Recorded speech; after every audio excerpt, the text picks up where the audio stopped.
बावर्चीखाना बिल्कुल ऐसा ही छोटा सा किचन था जिसकी दीवारों पर अम्मा ने माहिर मिस्त्री की तरह हाथ से मिट्टी का लेप किया था। इस दीवार पर काने के फ्रेम में जुड़ा शीशा झूलता रहता, जिसकी ट्रे पर सरसों के तेल की बोतल, ताज की शक्ल की सुरमेदानी, पाउडर और कंघी पड़ी रहती। ये 4-5 चीजें उस दौर की फैशन इंडस्ट्री थी।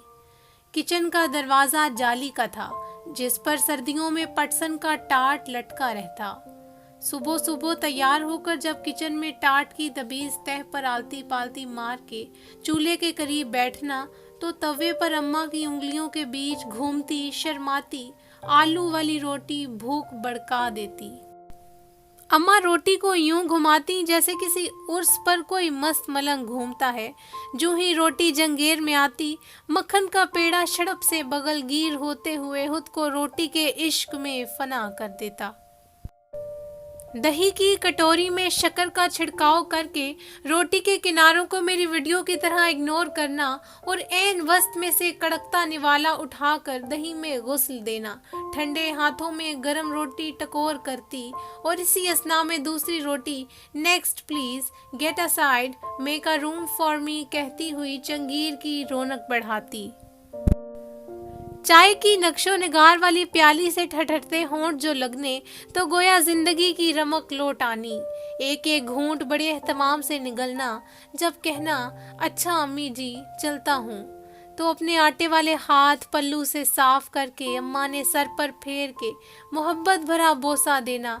इतना मोतबर जज्बा कि जिसकी तासीर रूह तक महसूस होती।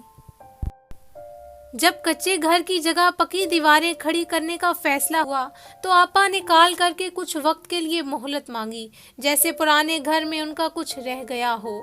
घर आई और उन दरों दीवार को एक टिकटिकी बांध कर देखती रहीं, स्पेशली वो किचन की दीवार जिस पर उन्होंने हसीन फुलकारियां कुंदा की थी। कैसे मोहब्बत हो जाती है उन मट्टी के दरों दीवार से। आपा ने हम सबको आप दीदा कर दिया।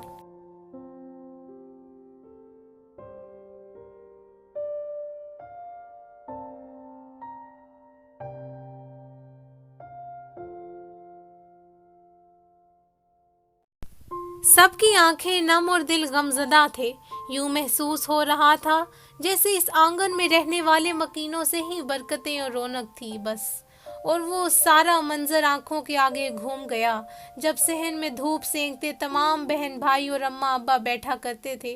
दिल की आंखों से वो बीता जमाना देख रही थी, जैसे अभी कुछ रोज बाद वो नए तर्जे तामीर का घर तो देख पाएंगी, मगर वो मंजर शायद पर्दा तहय्युल पे वो तस्वीर दोबारा न बना पाए जो उस वक्त मौजूद थी।